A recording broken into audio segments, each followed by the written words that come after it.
because, like you said, you're going to have those deep conversations with whoever you're with. It's important when women stop being emotional and they are very categoric and realistic about what they want. But a lot of women don't do that.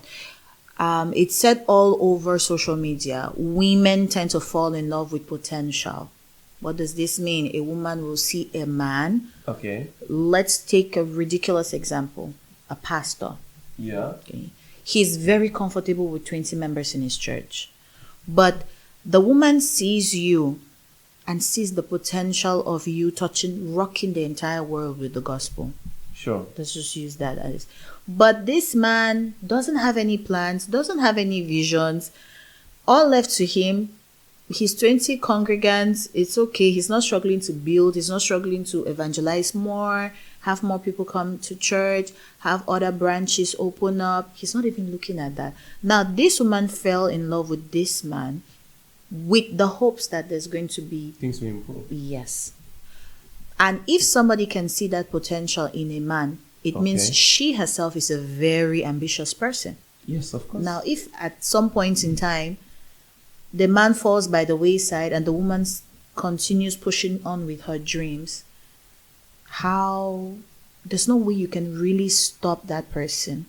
But if this man got into a relationship with this woman out of love, there was really that love, I don't think money can change things. For me personally, I love being spoiled. I'm not going to even lie. All right. But if I end up making more money, that's not reason enough for me to end the relationship. I'm just going to state my point and then we're going to continue. All right. So I was saying that for me, the man should earn more. First of all, I'm going to give you a trajectory and I call it poverty-induced love. Poverty-induced love means that you fall in love with somebody just because they are taking care of you. Sure. So you feel love, but really you are just benefiting from something. That happens a lot back home, especially in Cameroon. Rudimentarily we call it dog love. You know, the dog always loves their master. Now, when you travel abroad, there are cases even here in the Philippines where you come and you are unemployed, okay, and you still love somebody.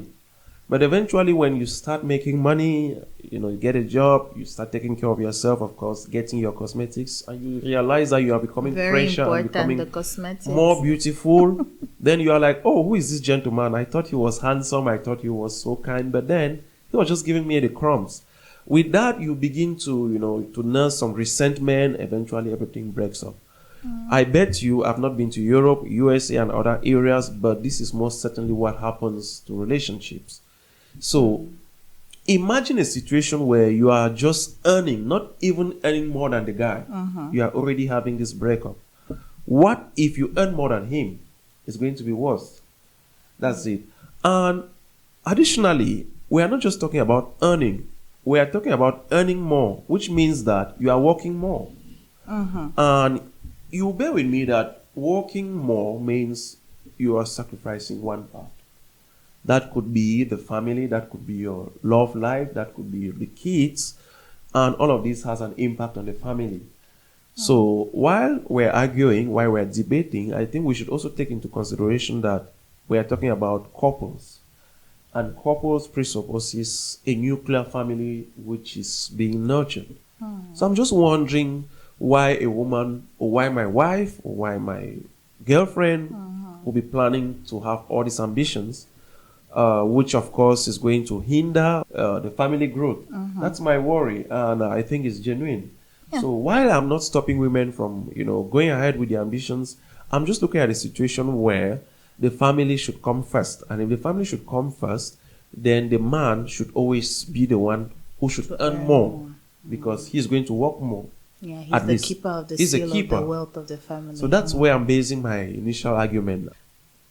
Everybody's opinion is valid. I would never try to discredit what you're saying, but I can only just bring my own way in which I see things. And we should throw that out there to say that Definitely. this is obviously our opinions as individuals. They are not facts. So Yeah. we're not trying to force anything down your throat. On It's just anybody. us having a conversation. So don't get mad at us and start peppering us in the Yeah, I would comment also like section to or get your anything. comments. Please comment below, especially those who are married and those who are living in committed relationships. We would like to get your comments as well, your advice. You know, it's we must acknowledge that relationships, marriages, the institution of marriage in particular is, is dangling, especially abroad, and this is impacting Africans a lot, and it's something which we've been discussing, and we just thought of bringing it up Yeah, and talking and about talking it. about it.